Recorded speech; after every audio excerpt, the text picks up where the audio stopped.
Most respected, dear family members, my pranams to you. Many people, after watching the YouTube, after listening to the public speeches,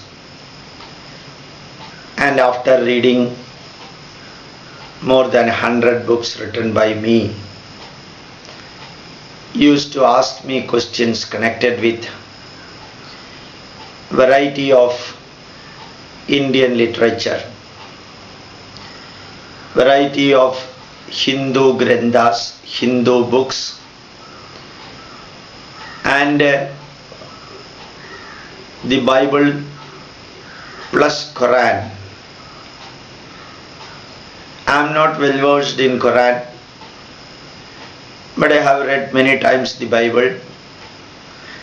Of course, I have gone through Quran Malayalam version, and I have tried to learn majority of the Hindu books, particularly for writing the abstract of Hindu granthas, Bharatiya Vicharadhara. I went through or glanced through many of this literature. We have got, the Hindus have got many literature. Unlike Bible for Christians, Quran for Muslims, Guru Granth Sahib for Sikh, Dharmapada for Buddhists. Why do we have so many books? It is simple. Human beings like a variety of things. Their choices are many. Some people may be interested in visiting a forest. Some people may be interested in boating in a river. Some people may be interested in climbing the mountain. Some people may be interested in spending times in desert. Exactly like that, different people like different types of food. Different people like different colors, different type of dresses.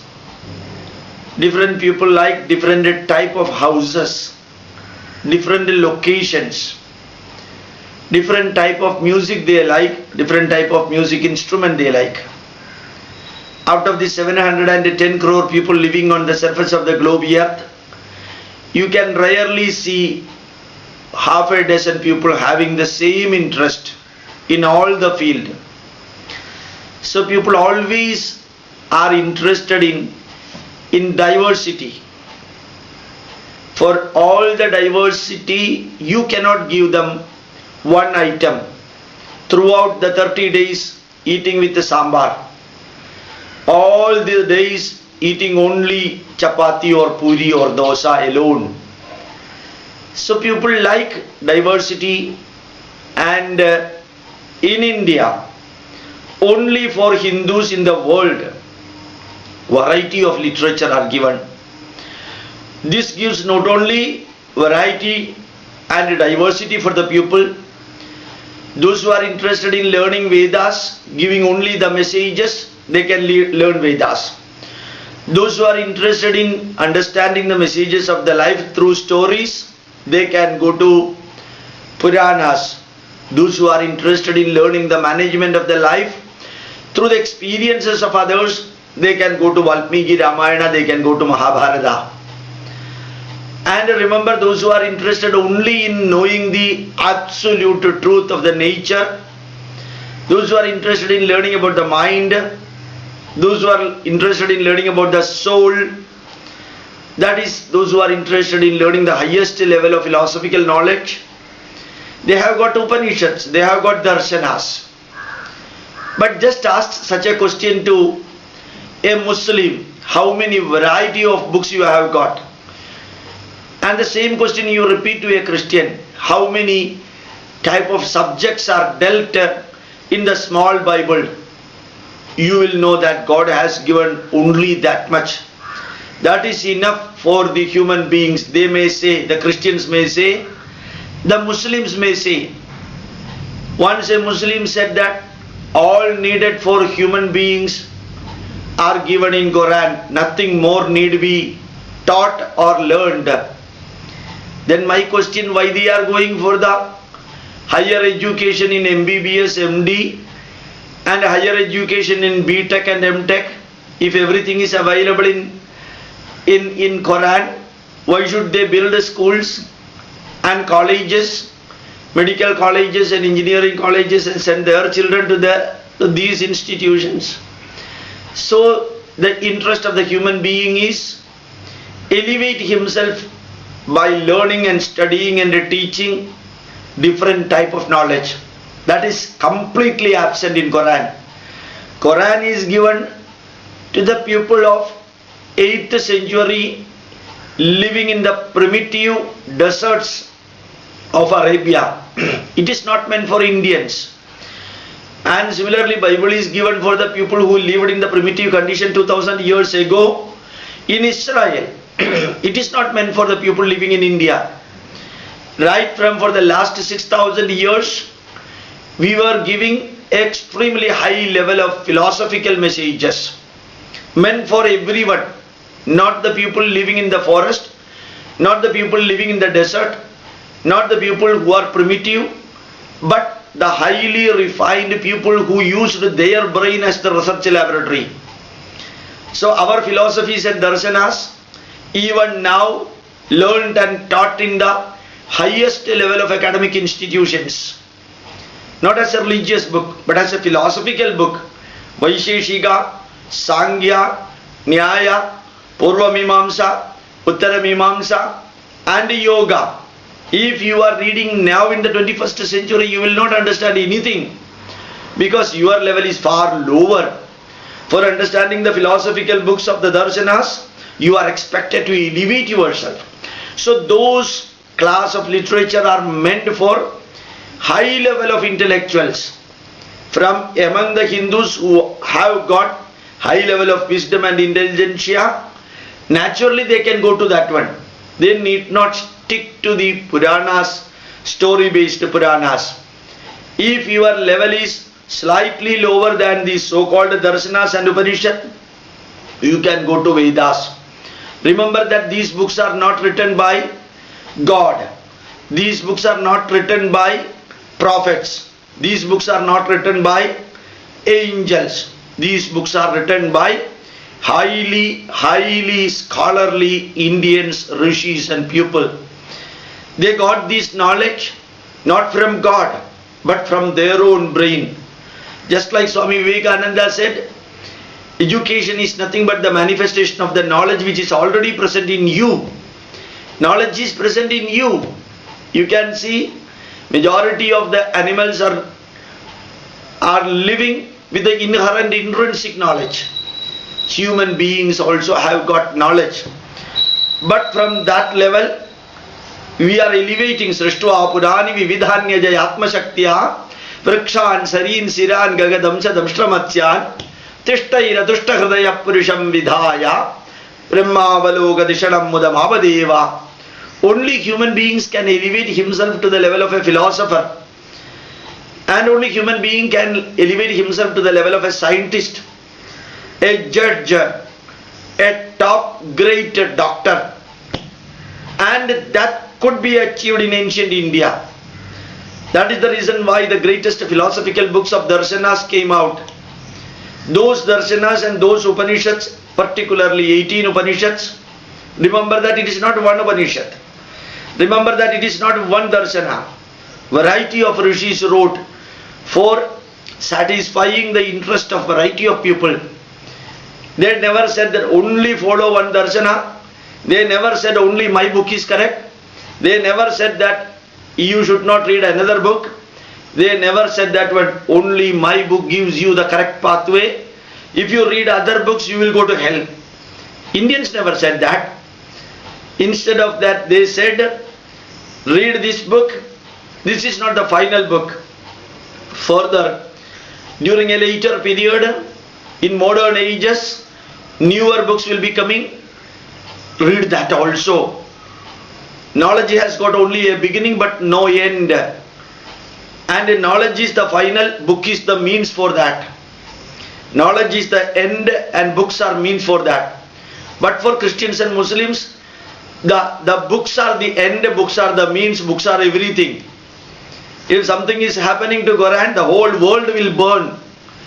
If something happened to Bible, the whole Christians will start crying. But you know, for 6 months Aurangzeb collected all the Indian literature and burned in front of Varanasi Shiva temple. 6 months it took to put off the fire. No Hindu cried, no Hindu wept thinking that our holy books got burnt. They know that the knowledge cannot be perished by fire. They know that even 100 Aurangzebs come, nothing will happen.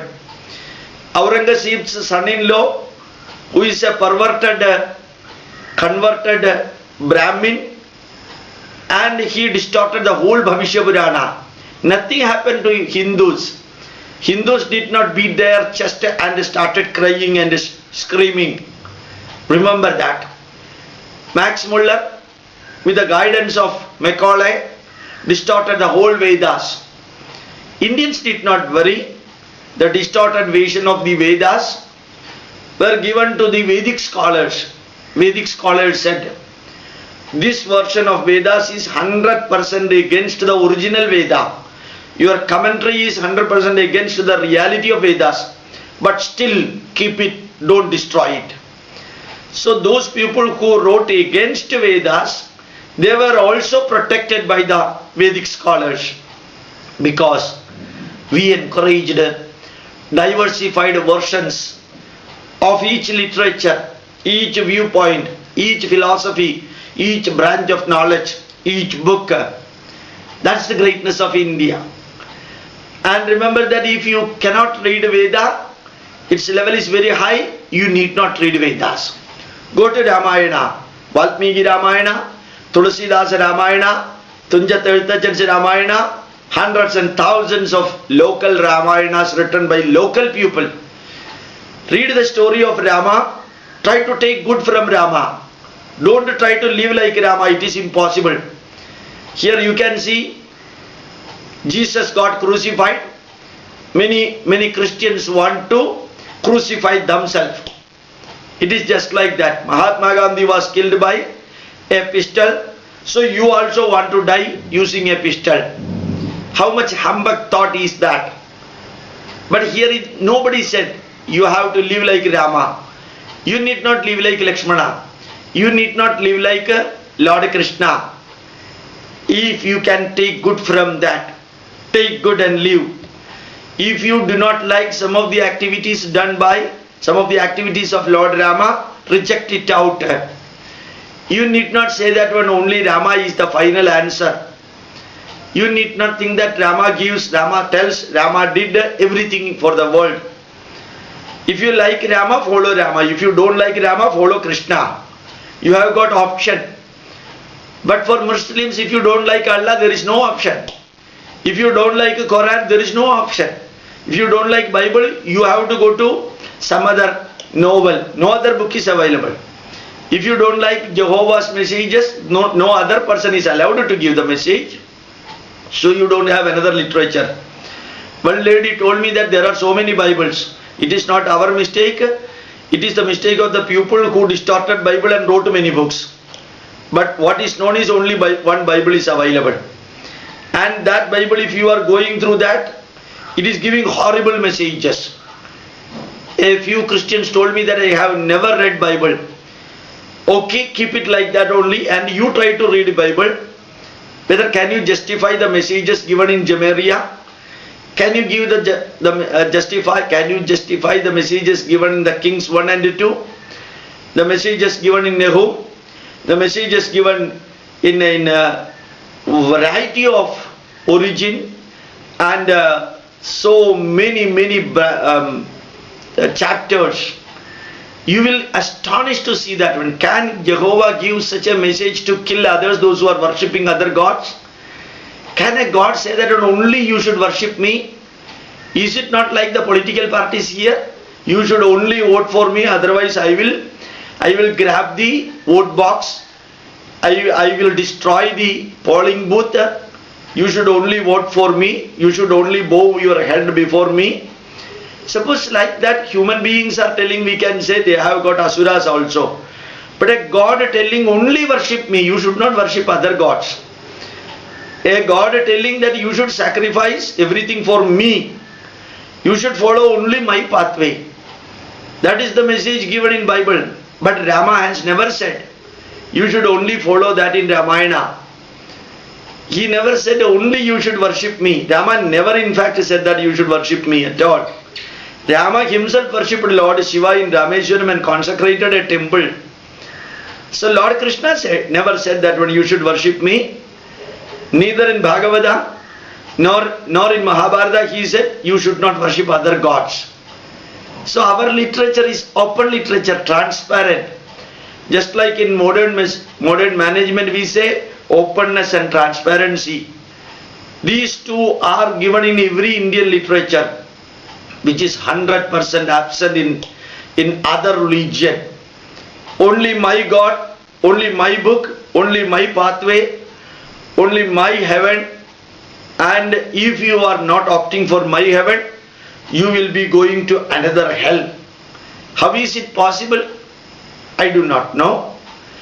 So when you are in the topmost intellectual level, go to Darshanas, go to Upanishads. If you want to have another way of acquiring knowledge through messages, go to Vedas, Rig Veda, Yajur Veda, Sama Veda, Atharva Veda. Remember that there are not 4 Vedas. All the 4 Vedas have got many recensions, shakhas. Even Rig Vedas are in 25 recensions. Yajur Veda 108 recensions. Sama Veda more than 1000 recensions, and Atharva Veda 52 recensions. Why so many recensions came? Because people need knowledge from so many books. You cannot give one Veda to everyone. You cannot give one chemistry book for the 4th standard student, same chemistry book for BSc chemistry student, same chemistry book for MSc chemistry student, same chemistry book for PhD chemistry student. How can you give one book only one book for the lower primary, upper primary, high school, college and other places? You have to elevate the level of chemistry content in the textbook when the intellectual capacity of the individual studying that increases. That is why even if you are in PhD level or Doctor of Literature level, Darshanas give you these things. And if you are slightly lower level, Vedas give you the messages. And if you want to be slightly lower level, if you have reached only that level, remember Ramayanas give you experiences and that thing. This I have told in my earlier speeches. But since many people asked me questions, why so many literature? I am telling you that. Variety of literature, variety of colors, variety of foods, variety of hobbies, variety of characters, variety of musics, variety of musical instruments, variety of houses. If needed for human being, inevitably variety of books are also needed. Variety of worshipping methods are needed. Variety of pilgrimage centers are needed. And Zakir Naik once in his speech said, if you prove that Ganesha is God, I shall eat his prasadam. I am just thinking of asking a question. I don't want to ask any question. If you can show me Allah, I will go to Hajj 100 years, 101 years. Or if you can show me the real Allah, the rest of my time I will live as a Muslim in Mecca. Because you cannot see Allah at all. Something argued, something challenged, just to confuse people and increase the number of Muslims. What is the final aim of increasing the number of Muslims and Christians in the world? They want to rule. So it is not spirituality. It is not religion. It is pure number politics. As long as you are the minority, use the benefit of the minority for ruling the majority. When you are becoming the majority, use the power of majority to rule the then minority. These two Semitic religions follow that. And remember that out of 70 wars fought by Prophet, 68 wars Prophet invaded to other country. Not the poor people invaded to Prophet's country. So conquering the world, conquering the countries, conquering the people for spreading my religion. And in India, no author, no scholar said, I am the last scholar in the world. And no scholar said, my book is the last book in the world. No scholar said, no further scholar will be coming in this world. And no Indian scholar said, even if some other scholars are writing the book, it is anti-scholarly book. They never said. And Jesus Christ said, there will be many Christs coming to you and saying that they are Christ. If they are telling that the other person is Christ, what is wrong? Let the survival of the noblest be the theory, not survival of the fittest. In Semitic religion, survival of the fittest is taken. So you can kill, you can butcher, you can sacrifice, and you can create any bad things, environment for surviving, for protecting your religion, your book, your God. But we never said that. We said survival of the noblest, whichever has to exist on the surface of the globe here, that will exist. You just see, our so-called Pandit Jawaharlal Nehru wrote glimpses of the world history, discovery of India. Karl Marx 185 years before Karl Marx was born, and he wrote Das Kapital, Communist Manifesto. Lenin has written books, Mao has written books. So many so-called politicians, so-called party philosophers wrote books about their own philosophy, but nothing survived. Why nothing survived? At the same time, the books written in Treta Yuga, Ramayana, the books written during Krita Yuga, our Vedas, the books written during Dwapara Yuga, Mahabharata and Bhagavata, and many Puranas written in Kali Yuga, these are all surviving even today. The book written by Karl Marx, Engels, or Lenin, or E.M. Shankaran Namboodiripad, or Jawaharlal Nehru did not survive. They are not in the mind of the people. Nobody read it even now. No Communist Party member in India knows what is Communist Manifesto. No Communist Party member knows what is meant by Das Kapital. They have not even read E.M. Shankaran Namboodiripad, the communist scholar of Kerala's book. They have never opened that. Whereas even the communist, they read Ramayana, they read Mahabharata, they read Bhagavad Gita. And remember that Quran is not taught in Harvard University, Bible is not taught in Harvard University, Bhagavad Gita is taught as the part of MBA in Harvard University. Vedas are taught in many universities. And many of the messages given in Mahabharata have become the part of business management courses world over. And Indian messages given by Vasishtha, Indian messages given by Bhishma, Indian messages given by Vidura, they have all become part of the management messages, even though they are written thousands and thousands of years. Thousands of years before. The books written very recently got outdated. The books written 5,000 years still in the memory of the people, getting adopted for the academic courses. And remember that UNESCO has declared Vedas as the world heritage. Why such an old book has been declared as the world heritage? They know that it is worth declaring that, because it has got the messages for the people living world over. not merely for Hindus alone. Vedas never say only this content of the Vedas you should read, no other Veda you should read. So we have got Vedic literature, we have got Darshanas, we have got Upanishad, we have got Valmiki Ramayana, we have got Veda Vyasa's masterly scholarly book Mahabharata, we have got many number of Puranas. If your level is at the lowest level, if your level is low, you can understand the messages about the life from Puranas. As I told you earlier, if your level is slightly higher, go to Mahabharata. Stories are there, messages are there, human experiences are there. I'm repeating, if your level is still higher, go to Valmiki Ramayana, the biography written on Sri Rama, biography of Rama, written by Valmiki. No stories are there. You can understand Ramayana if your level is higher. If your level is lower, go further down, Mahabharata or Purana. And if your level is further higher, go to Vedas.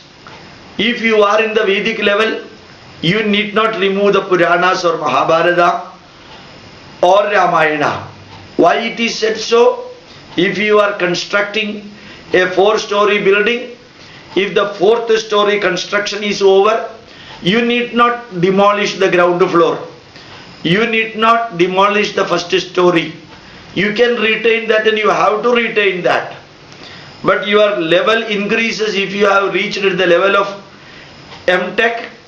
You need not discard, you need not erase of the knowledge that you acquired in your lower primary. Let that knowledge be also there.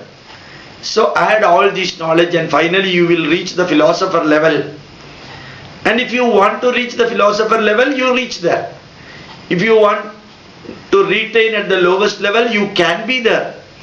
There are many college and school dropouts who did not complete MBBS or M.Tech or B.Tech. They can be a 4th standard carpenter, mason, painter, plumber, or they can be 10th standard electrician. They can be MBBS, MD doctor. They can be B.Tech, M.Tech engineer. They can be PhD philosophy scholar. These are all depending upon you. People like different subject. People like different books. People like variety of areas. That you can get only in India. That is why it is told, I can point out only one country under the sky of which all knowledge are accumulated. All type of knowledge are accumulated. This country, India, has never said knowledge is available only in India. We said, Ano bhadraha kratavo yantu vishwadaha. Let noble thoughts come towards us from all over the world. We still say, let good knowledge come from outside. We never said only our knowledge is correct. J.C. Bose said we never patent anything because we want to keep the knowledge free. Let it flow outside, let it flow inside. That is Indian literature. I am not arguing, and I am not interested in arguing. I am not interested in challenging anybody. But these are all the answers given to variety of questions asked to me. My pranams to you. Thank you very much.